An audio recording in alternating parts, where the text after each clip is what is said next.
these are Michael Jordan-like numbers. I mean, if you look on the data center side, I mean, you're talking about, 5 to 700 bips above street. Whisper numbers into next quarter, 70% growth. It's 77%. I mean, you talk about law of large numbers. It doesn't apply with Nvidia. And I think as it plays out, this is showing the 500 billion they talked about with Blackwell and Rubin. It's conservative. And I think as numbers look out, 30% growth next year probably goes closer to 40%. And that's why I think there's a stock that should be up significantly as we look into the coming weeks and months. How do you put Nvidia vis-a-vis AMD these days? AMD seems to be really stepping up its cadence of announcements. Obviously, the deal with Meta, they made another announcement today. I know Nvidia is the big player there, Dan, but how do you size up just the competitive landscape? Look, if Lisa Su is flying the plane, you're in 3A, drinking Cabernet, watching Netflix, feeling really good. Okay, so she making all the right moves to Right, narrow the gap.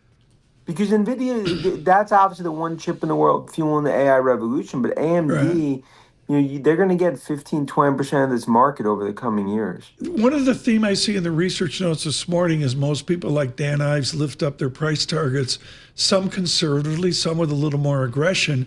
Is Dan Ives the idea that they will expand beyond 5 or 6 vendors? Is that an assured thing? Or is it, would you put that under risk factors that they can't get the rest of the world to pay up for NVIDIA? Yeah, look, I think right now, yeah, you don't have a choice. And that's when you look at margins, gross margin 75%. Over the coming years, you will have competition. Big tech companies are going to try to build their own chips.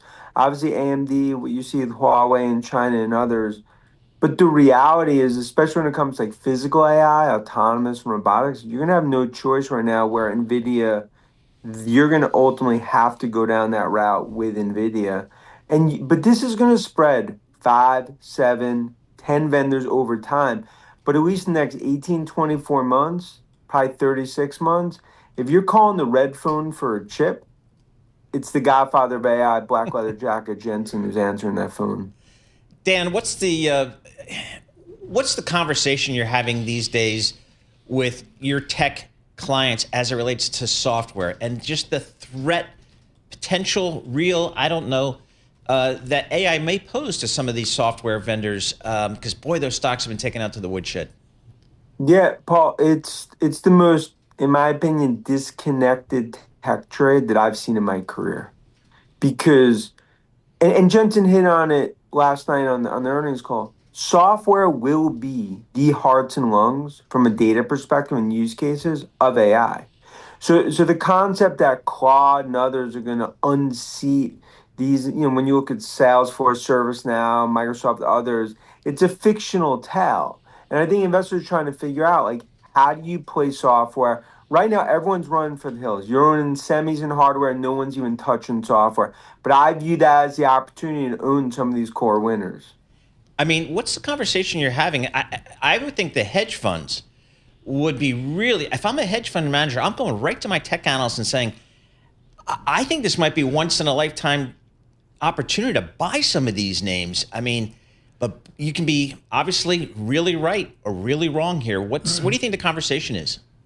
The conversation, you'd think it's that, but it's actually, I think it's almost the opposite. You're seeing Interesting. everyone just run to semis and We're hardware and still on a software. third. This is important, Dan. On this Thursday, you can report right now that what you're observing is people are still running. Running for the hills like they're being chased by a dinosaur. Okay, well, And look, let me interrupt here because you killed this in April. We were running for the hills on April the first week of April last year. Oops, and you nailed that along with some other people. You weren't alone. Is this the same equivalent, the same analog now? Is the generation running there of April, a year ago? generate it would be like being negative on Aaron Judge because of the way he plays the first week of a season. The point is if you look at this over years, Right. ServiceNow, Salesforce, what Arvin's doing at IBM, you look at Microsoft, I view these as generational opportunities as this all plays out. And that's why right now, like the Bears are winning the narrative in the day That's going to be short-lived. That's how you ultimately, Right. that's how you make money in this market. Okay, let's switch gears. Dan Ives with the Stock Global Head of Tech Research at Wedbush Securities from Scottsdale, Arizona, this morning. We welcome all of you around the world and across the nation. Apple's going to do some soiree right now. I see all the Apple gossip. I think they did a product refresh last year. What's the product refresh look like this year? Yeah, I mean, that'll be like on when you look at different models from the iPhone, the SE, you're gonna have some lower cost models that they release. And I think this is one where they start to tiptoe into iOS.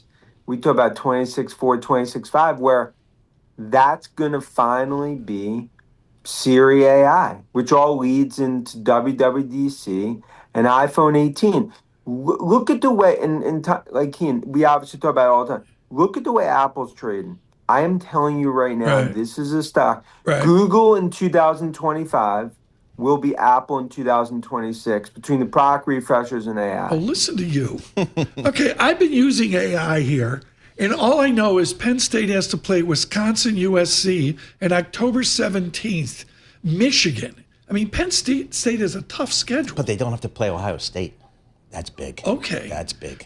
We now report from State College, Pennsylvania, with Daniel Ives as well. Are they beyond the coaching debacle? Oh, and we got the golden ticket with Campbell as coach. Now I told you, like we've talked about it, it's the rebuild to a natty in the next few years. Big Ten right now, I hate to say it for the SEC. I mean, it's a Big Ten dominant league. I think Penn State is in just a phenomenal position going into 26 and beyond.